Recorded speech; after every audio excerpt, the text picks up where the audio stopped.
रामकृष्ण हरी, स्वागत आहे प्रतीक्षाच रेसिपीमध्ये. आज आपण करत आहोत रव्याची पापडी. उन्हाळा सुरू आहे, उन्हाळा काम तर केलंच पाहिजे, म्हणून म्हटलं आज आपण रव्याची पापडी. आता पहिल्यांदाच मी ट्राय करते, पण असं ऐकून आहे की ती बाबा खूप छान होतात. प्लस त्या पण इतर पापडी बघा, तांदळाची असेल किंवा अगदी कुरडई असेल, ती देखील तळल्यानंतर आपण 1 तास 1.5 तास जरी हवेत ठेवली ना तर ती सॉफ्ट होते. म्हणजे ती खावीशी वाटत नाही, अगदी सॉफ्ट होते, चिवट होते. परंतु ही रवा पापडी जी आहे ना, तळल्यानंतर अगदी 12 तास जरी अशी हवेत ठेवली ना तर ती सॉफ्ट होत नाही, अशी क्रंचीच राहते. हा एक त्याचा मस्त असा गुण आहे. आता इथे आपण रवा पापडी कशी करायची ते बघूया. अगदी योग्य प्रमाण सांगितलेलं आहे मी. ज्या प्रमाणात मी सांगितलेलं, जे प्रमाण मी सांगितलेलं आहे ते प्रमाण जर तुम्ही वापरून तुम्ही रवा पापडी केली ना तर अगदी परफेक्ट होणार. कारण मी त्याच प्रमाणात केलेली आहे आणि तीच तुम्हाला रेसिपी दाखवलेली आहे. आता मी काय केलं, एक भांडं घेतलेलं आहे. तुम्ही वाटी, फुलपत्र, ग्लास काहीही घेऊ शकता. फक्त ज्या वाटीने किंवा ग्लासने रवा घेतलेला आहे त्यानेच पाणी देखील घ्यायचं आहे. आता इथे मी 2 फुलपात्रे रवा घेणार आहे. त्यासाठी मी 14 फुलपात्रे पाणी टाकलेलं आहे. म्हणजे एका फुलपात्र्यासाठी 7 फुलपात्रे पाणी, असा एक त्याचा मेजरमेंट आहे.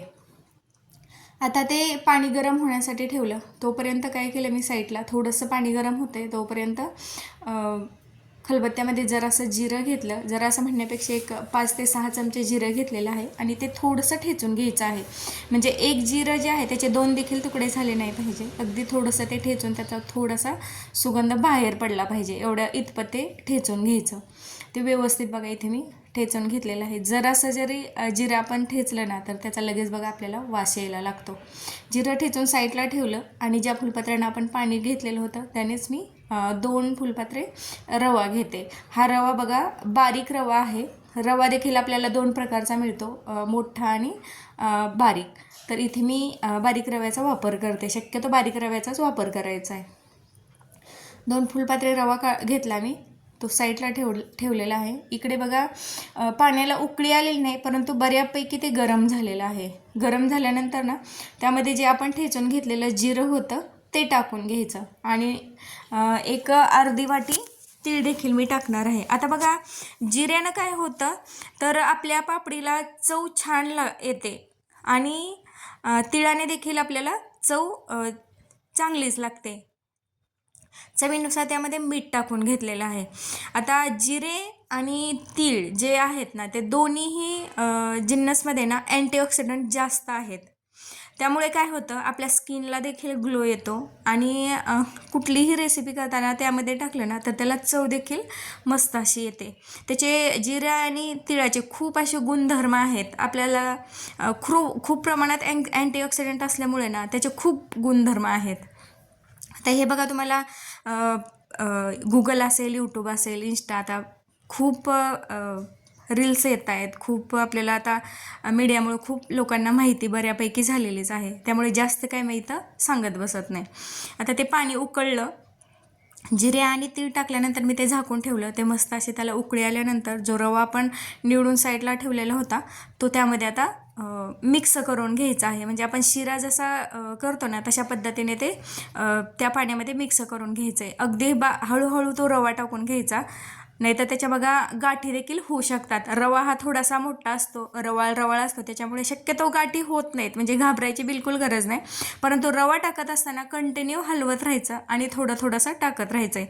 इथे मी जो रवा होता तो सगळा टाकून घेतला हळूहळू. आता बघा मला मदतीला कोण नसल्यामुळे ना मी रवा कसा टाकला हे दाखवताच आलं नाही मला.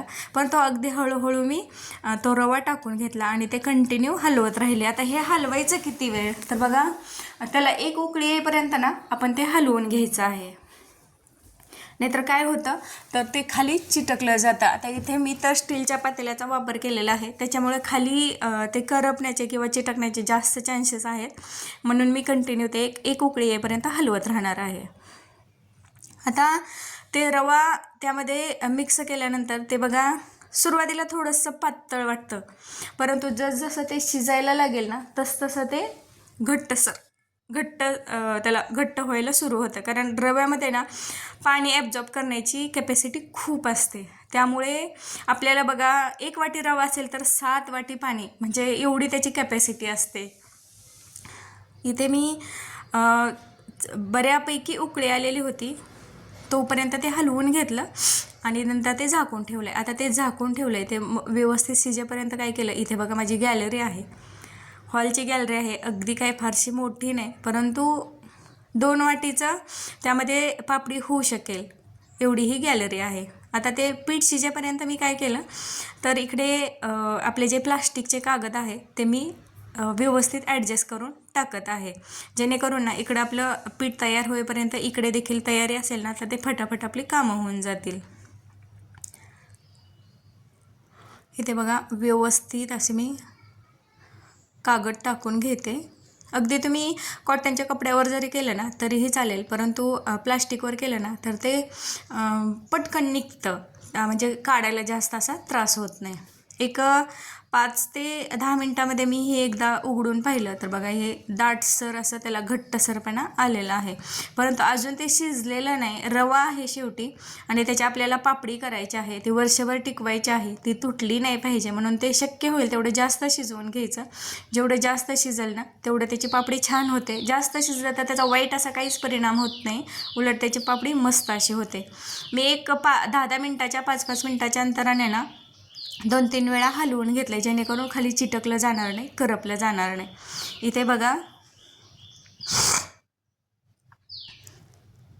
एक 15 मिनटानंतर मी तुम्हाला दाखवते. हे मस्त असं आपलं शिजून तयार झालेलं आहे. याला शिजायला फारसा असा काही वेळ लागत नाही. 20 मिनटामध्ये आपलं हे पीठ तयार झालेलं आहे. आता मी करायला एकटीच असल्यामुळे काय झाले, सर्व पीठ जर मी बाहेर घेऊन गेले ना तर ते पटकन थंड होईल आणि जसं थंड होईल तसं तो रवा आहे त्याच्यामुळे ते पटकन घट्ट देखील होईल. पण मी काय केलं, त्याच्यातलं निम्मं पीठ घेतलं आणि निम्मं पीठ आहे असंच ते झाकून ठेवलेलं आहे गरम राहण्यासाठी. आता इथे मी एका पातेल्यामध्ये ते पीठ इथे बघा तसंच झाकून ठेवलं आणि निम्मं पीठ जे आहे ते घेऊन बाहेर आपण बघा ऑलरेडी प्लास्टिक टाकून ठेवलेलं होतं, त्याच्यावर व्यवस्थित असे आपण ते आता पापडी घालून घेणार आहे. आता पापडी घालताना ना ती जास्त अशी पातळ किंवा जास्त अशी जाड घालायची नाही.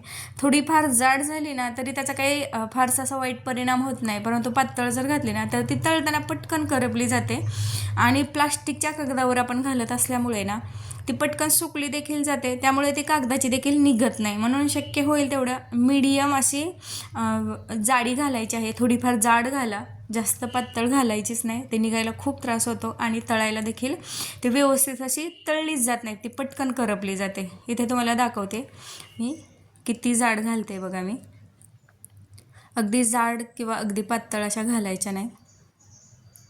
अशा पद्धतीने मी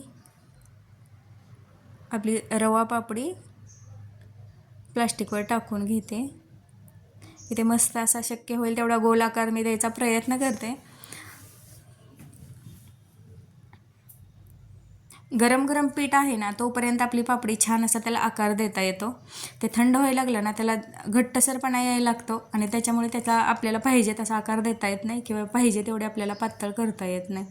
इथे बघा सर्व पापड्या माझ्या घालून तयार झालेल्या आहेत.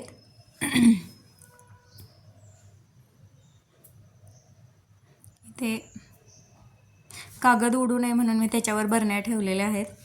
इथे मस्त अशा आपल्या काहींना छान असा मस्त गोल आकार आलेला आहे. शेवटी थंड पीठ झालं. कभी जुल्फों से कभी आंचल से जब खेलती हो अच्छी लगती हो. आणि त्या उलटून घेतल्या अगदी जास्त वाढून. मुझे देख के जब तुम यूं ठंडी आहें भरते हो अच्छे लगते हो. आपल्याला दिसल्या की लगेच आपण त्या उलटून घ्यायच्या.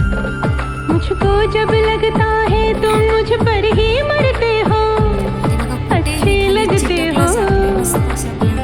कागद क्लीन असं राहतोय खाली, मस्त असे व्यवस्थित निघालेले आहे. आणि संध्याकाळी 5 वाजता या मस्त अशा वाळलेल्या देखील आहेत. ऊन खूप आहे, खूप कडक ऊन आहे, त्याच्यामुळे त्याला वाळायला देखील जास्त वेळ लागलेला नाही. मस्त अशा तयार झालेल्या आहेत. मी लगेच दुसऱ्या दिवशी सकाळी तळून देखील घेतल्या. बघा इथे तुम्हाला दाखवते, मस्त अशा पटकन तळल्या देखील जात आहेत. त्याची तळल्यानंतर डब्बल तयार होत आहे, एवढ्या मस्त अशा फुगत आहेत आणि चवीलाही अप्रतिम लागतात. तीळ आणि जिरे टाकल्यामुळे ना त्याची चव देखील खूप छान लागते आणि आकारही माझ्या मते खूप छान असा आलेला आहे.